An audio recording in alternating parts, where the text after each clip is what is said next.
So, what I'm going to be talking about today is something that I've noticed recently. And of course, politics has always been a bit ridiculous, at least as far as I can remember within my lifetime. But in the past few weeks, maybe past couple of months, I've just noticed a ramp up in ridiculousness. I wanted to focus on this. And I don't know whether either of you have seen this film, One Flew Over the Cuckoo's Nest.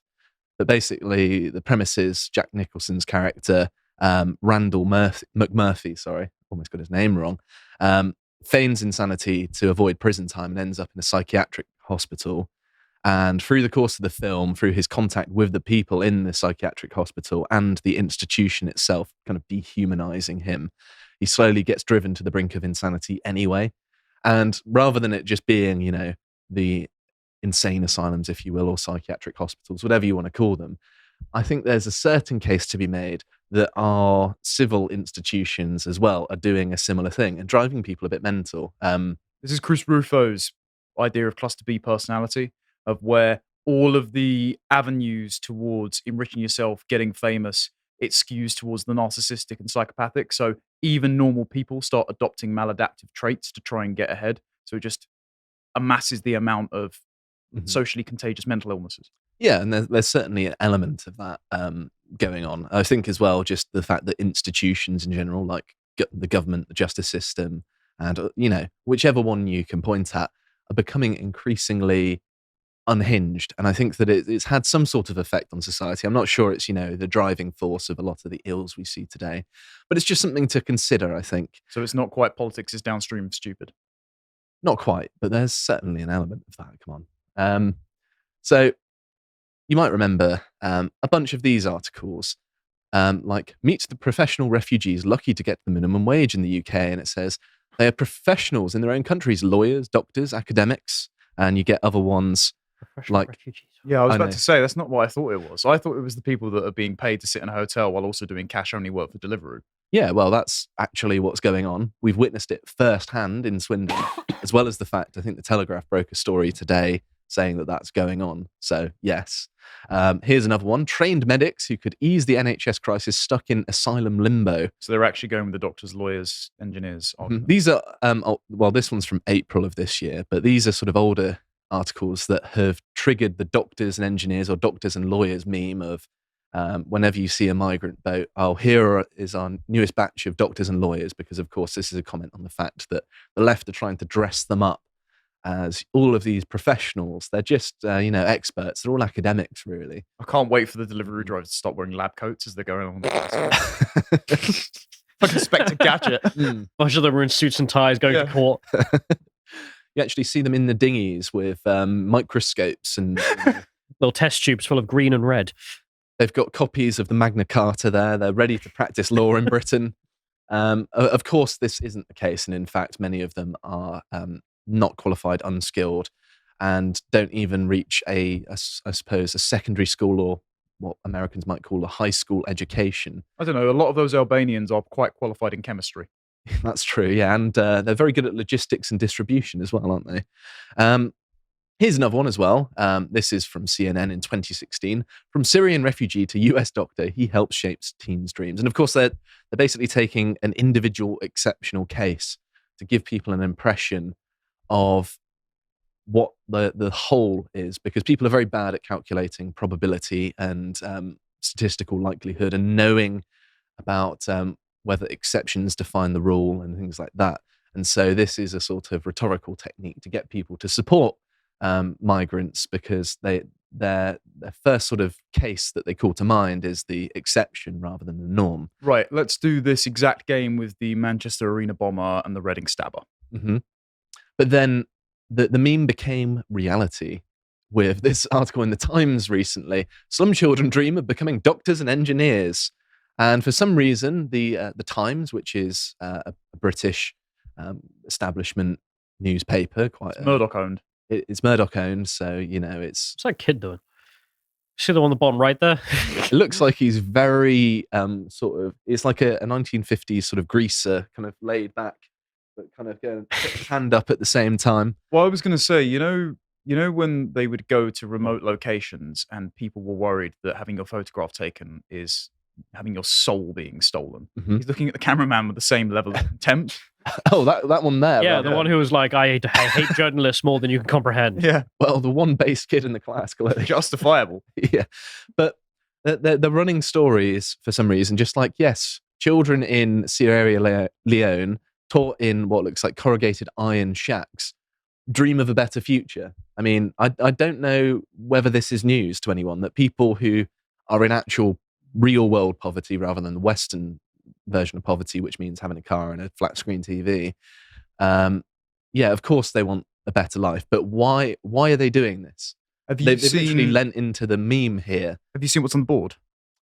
I can No. see the word humanitarian goals brings about peace and unity. This is UN Sustainable Development rollout program stuff. So this is the global homogenization agenda. So they basically caught them in the act of indoctrinating these poor kids in both senses of the word poor. Times Radio does actually employ UN Sustainable Development Goals ambassadors. Henry Bonsu, who's got like the late night show, is one of the UN ambassadors. He's also one of the worst smear merchants you could imagine.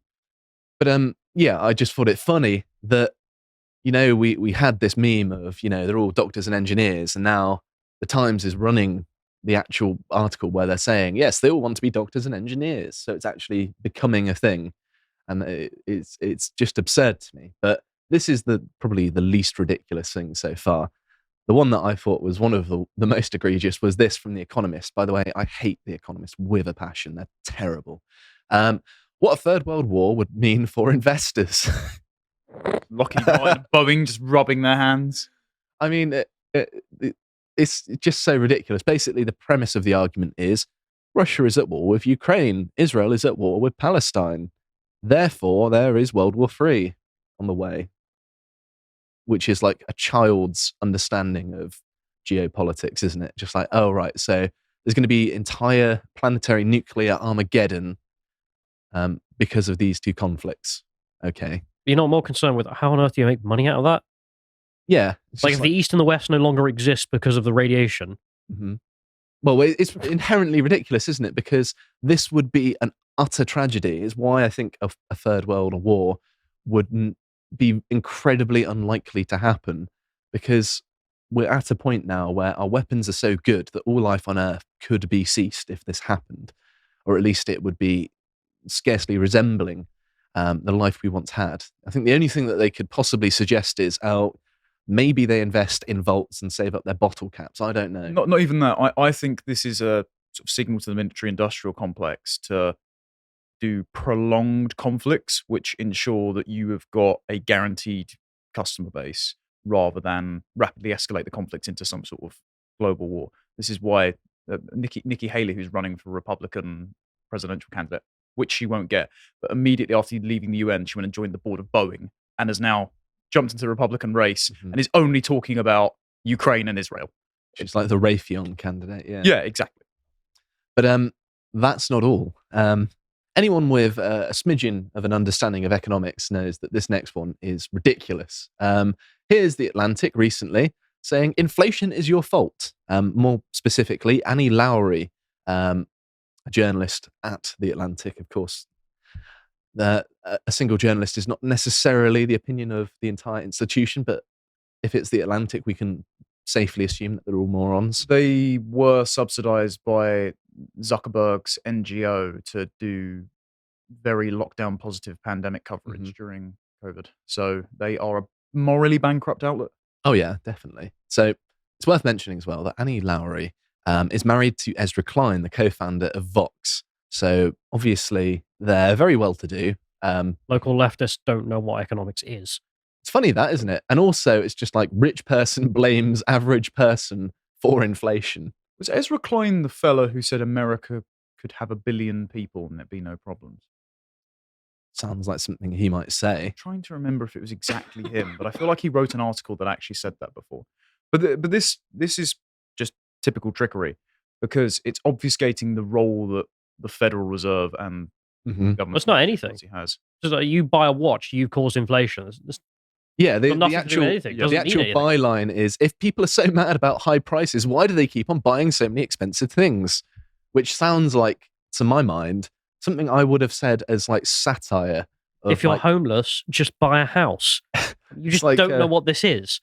It's like the edited version of that Paris Hilton picture where she's wearing the shirt that just says "Don't be poor." Yeah. That's not a real picture, but I am a fan of the sentiment. No, I'm joking. Inflation isn't even about prices; it's the rate at which prices increase because the money supply is outstripping the amount of goods. It's not the fault of the goods or the consumers; it's the fault of the money printer. My goodness, economic literacy! What a blessing in this, and this I'm day and a age. bloody idiot. I know, yeah. Thanks. You're welcome. But yeah, I'm just going to read another little bit because it just speaks to the level of delusion we're at the minute. People hate inflation, just not enough to spend less. This is one of the central tensions of today's economy, is it? In which things are going great, yet everyone is miserable. Have you looked at a graph recently? They're all down. Do you know anything about what you're talking about? The economy's not in a good place in any Western country. She's out of her mind. In some ways, Americans have nobody to blame but themselves. That line, could you imagine that? The economy's bad because it's you. It's you buying the things that you want with your money and it's all your fault. Yeah, it wasn't the Federal Reserve printing about 33% of all dollars that have ever existed in the last 2 or 3 years. I mean, it's like it's almost like denying that fiscal policy exists at all. It's just like, yeah, this thing that the government does controls the economy, basically close to Soviet Union levels of economic control. But no, it's your fault. It's industrial scale gaslighting on behalf of the regime. And I'm not done raking this lady over the coals yet, because she also did this recently. This was in late November, I think, but I didn't see it at the time. It'll never be a good time to buy a house. Remember, she's pretty well to do, right? And she says, Brooklyn has, I'll scroll down actually so you can read it. I just want to look at the pretty house. It looks like a Monopoly house, doesn't it? Yeah. But she says, Brooklyn has 1.1 million housing units. Just a dozen of them seem to fit our requirements and were sitting on the market. All of the options were too expensive, and that was before factoring in the obscene cost of a mortgage. So this is a wealthy person complaining about living in New York, known for being quite difficult to find property, which is partly because New York has rent controls, which disincentivizes the development of profitable housing. I don't know what's wrong with me today. I can't speak. Which is why it's one of the most expensive American cities in all of America, right? Also just population density, proximity to places like Wall Street and Times Square, where you have upper echelon level earnings positions relative to the amount of people that can live there. It's basic supply and demand. But then see last article of why she doesn't understand that. And also, that she's talking like she's an average person. Like this is just what's typical of everyone. And she's also got the caveat of, well, suitable for our needs. Well, maybe your needs were not realistic. They have kids, so they mentioned, dogs, kids, and husband. There we go. Mm-hmm. Right. It's funny how they're listed in that order, isn't it? Dogs, kids, and husband. Yes. I think that's the hierarchy from a female perspective in many a household these days, unfortunately. Hi, folks. Sorry to interrupt the video, but I just wanted to announce that we have a new line of merch in our merch store. The merch store was kind of empty for a while, and so I thought, right, okay, what do I actually want on shirts? And so I just went through some of the most epic and true things that I think that historical people have said, and John managed to make an amazing set of merch out of it. And we will have extra things coming in the store, such as posters for these to go on. Thanks for everything, folks. Now back to the video. And I've also seen increasingly large amounts of things like this, which obviously I don't need to point out why this is silly. Well, I think you do, because the British government banned Lawrence Southern from the UK for this. I know. Well, yeah, I suppose it's now Labour Party policy. But Allah loves equality so much that enforcers of Sharia law in Afghanistan, I know this is a place close to your heart, Callum, the Taliban have banned women from national parks in Afghanistan. They're so... It's like the inverse of the Yellowstone meme. Like the Yellowstone meme is progressivism wearing the conservative skin suit. Like the Second Amendment only exists to protect our gays. Yeehaw. And they're dressed up like cowboys on the pedalos, and while being the most Islamic possible. I think this image is not from modern times, because you can see the women with their not coverings. Mm-hmm. I think this is a bunch of Americans who actually went to Afghanistan, because Yeah, I don't think any journalists have gone to take new pictures. That is hilarious. But the funny thing is that they say minister says women visiting the lakes of Bandi Amir have not been wearing their hijabs properly, therefore they're all banned. Yeah. This is the equality that the left wants. I mean, apparently. I did have, so I tweeted out this thing the other day because Piers Morgan had some delusional NHS doctor on saying that Hamas are not a terrorist organization. And I just said, look, I'm taking the Douglas Murray position. I don't want this man in my country. I shouldn't be forced to pay to work so that my wages are taxed to pay for his salary and his house. You should not be here if you fundamentally want to transform Britain. And that apprentice woman, Bushra Sheikh, who's just an Islamist apologist and Andrew Tate arse kisser, just said, well, you can leave. It's like, no, I was born here. I'm entitled to live here. I've got no other home to go to, and I don't want to fundamentally transform it. The next day, she says, no country in the world practices Sharia, because if actually they did practice Sharia, we'd all want to move there because it'd be the best place ever. Well, you know what, love? Engagement farming your way into a burqa and then being banned from a national park is a weird way to try and get Twitter monetization, but good luck. I also find it strange that people argue, colonialism is bad because indigenous people have a right to their land, except when it comes to the Northern Hemisphere, apparently. It's only when it's the global South. It's funny double standard, that, isn't it? It's not about hypocrisy, it's about hierarchy. It's just about racial dominance. It is, yeah. I wholeheartedly agree. So it's also worth mentioning as well, this was published in The Guardian, and it was 3 months ago. So, all these people that are parading around with just like, yes, Allah loves equality. Well, they've had ample opportunity. Even their own partisan newspapers are publishing stories that could greet them with the reality of the situation, but they're so deluded by their sort of ideological possession that they're not even willing to concede that actually there are some real people who, by their standards, would be considered misogynists, and they could actually have some legitimate targets. But no, they would rather go on a sort of witch hunt in their own country because it's easier. And then you get stuff like this. So you get this gentleman who is a sort of establishment journalist. So you got Brian Krasenstein saying, say what you will about X, but where else do you randomly see Elon Musk, Alex Jones, Vivek Ramaswamy, and Andrew Tate having a live conversation on a whim? And this supposedly award-winning journalist says at a KKK rally. Yeah, maybe in a Dave Chappelle skit. I mean, Andrew Tate's half black and a Muslim. Which Tristan Tate, his brother, points out. And then he shares this saying, skin color doesn't stop someone from being a sexist, racist piece of garbage. True. It does stop you attending Klan rallies, though. It's kind of a prerequisite. But I'm amazed that someone who can rise to these levels of sort of establishment esteem, even, or even just have a public facing job, can say stuff like this and succeed, even in the times where there have been obvious double standards. At least when something this egregious has gone on, they kind of go, oh, well, this kind of makes us look bad, kind of get behind the other people, be quiet for a bit. It's not happening anymore. The insanity is out in the open. This is the thing. This sort of stuff is so delusional that I don't know if your brain is just broken or if you're just doing this because you're paid, like Brooklyn Dad Defiant, or just you're trying to clickbait an engagement farm. Like I think the guy's actually delusional, to be honest. Here's another one. So the BBC did this article about just a small trend. I didn't even see this on Twitter, so it must have been relatively obscure, of the term UK beast. Why is the friend trending on social media? Did Lizzo do a tour here? And no. But apparently, the BBC says some black women say they are being singled out. Nella Rose was called the term after a row with Fred, what's his name, the French fella, on I'm a Celebrity, Get Me Out of Here, which, if you're not from Britain, is a silly game show where a bunch of celebrities go into the jungle and do disgusting things. But according to an entry in Urban Dictionary, it means masculine and rude woman. One of the earliest uses of the phrase can be traced back to 2022, where in a viral post where a man appears to hand out lollipops to women on a French street. And this is a direct quote, "Look at how attractive and feminine French women are compared to the beasts in the UK."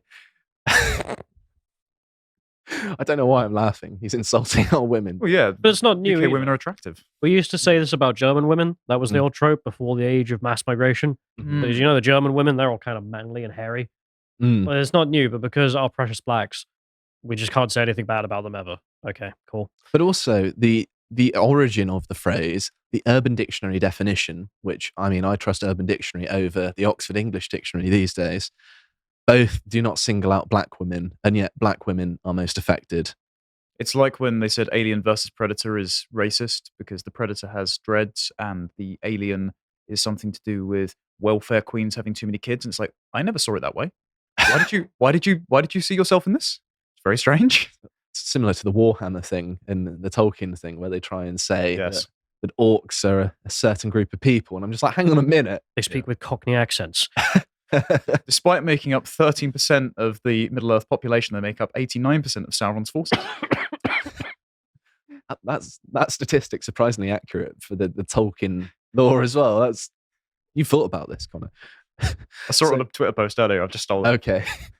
So then, of course, Dr. Scholar, who is, of course, one of the chief race scholars in the UK, says UK beast is another derogatory and dehumanizing term to refer to black women as animals, ugly and subhuman.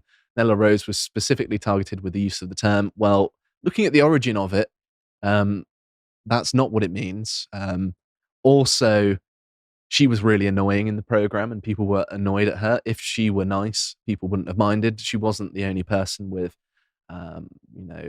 ethnicity in there. And as long as people were nice about them. That's kind of how it worked. Well, I can just use the phrases aggravating, entitled, and stupid, and they also apply to Dr. Scholar. So,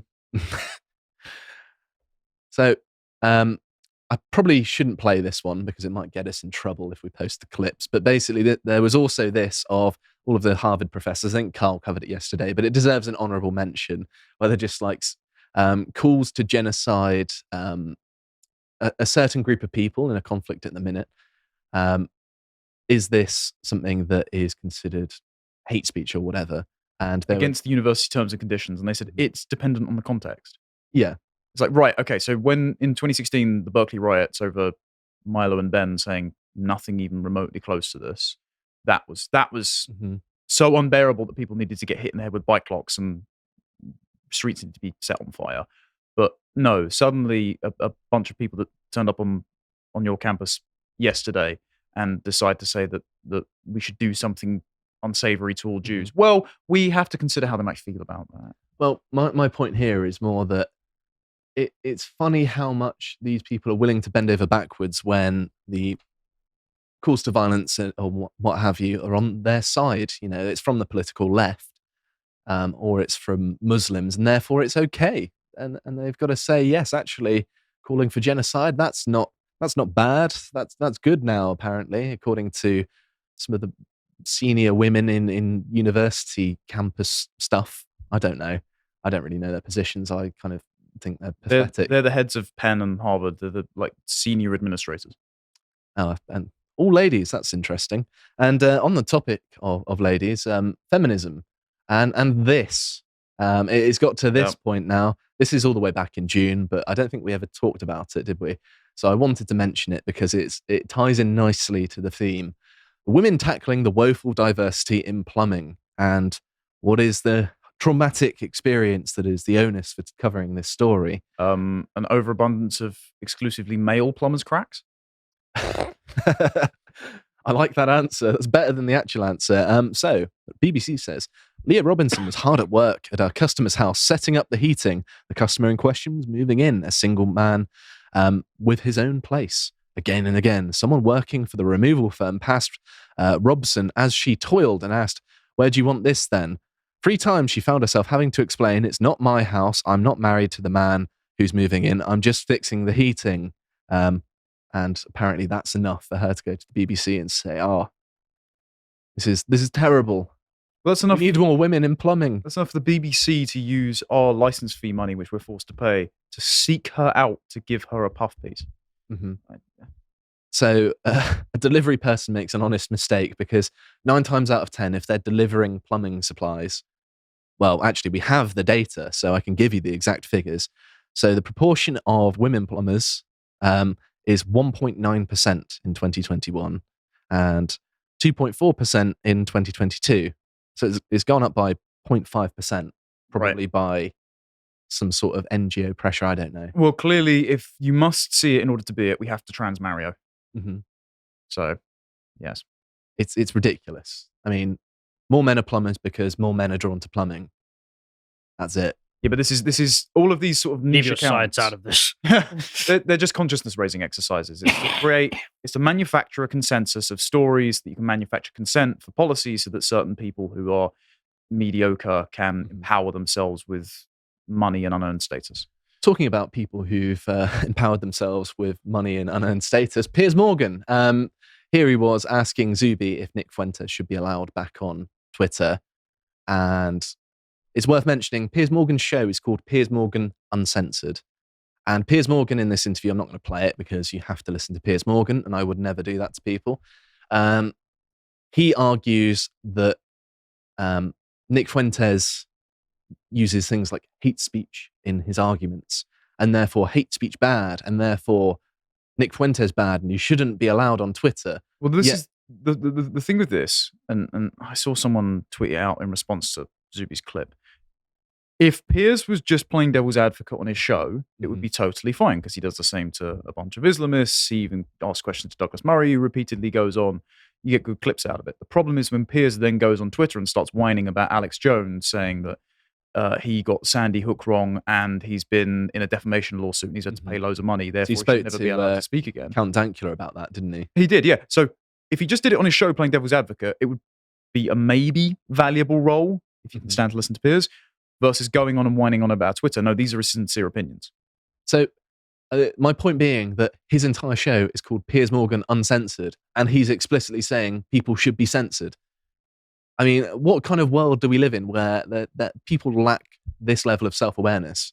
I mean, it's not like he doesn't have staff around him that could say, hang on a minute, Piers, aren't you meant to be, a defender of free speech? No, he doesn't. No, you've been on there before, haven't you? Well, no. It's just I'm not even saying like specific people. I'm saying imagine being some poorly paid runner at Talk TV versus Piers Morgan, who's paid 80 million for his show, who's mates with that much. Ridiculous. Who's mates with higher ups, who basically can't be kicked off air, and you're going to go and say, "Oh, mate, I don't think your show's really living up to its value." You're going to be sacked tomorrow, aren't you? You're not going to be able to do anything because the level of ego and power is just way above your station. But that is my review of just the recent absurdities. It's, I suppose, a skin suit of This Week in Stupid, if you will. But yes, the world is going slowly insane, and there it is. If you appreciated that episode from the podcast of the Lotus Eaters, you can go to lotuseaters.com to get access to all the premium content that is on the site, such as the Brokenomics series, this episode on What is an Economy Even For? If you'd like to find out what else is being put out, you can follow on Twitter at lotuseaters_com on Twitter. Thank you and goodbye.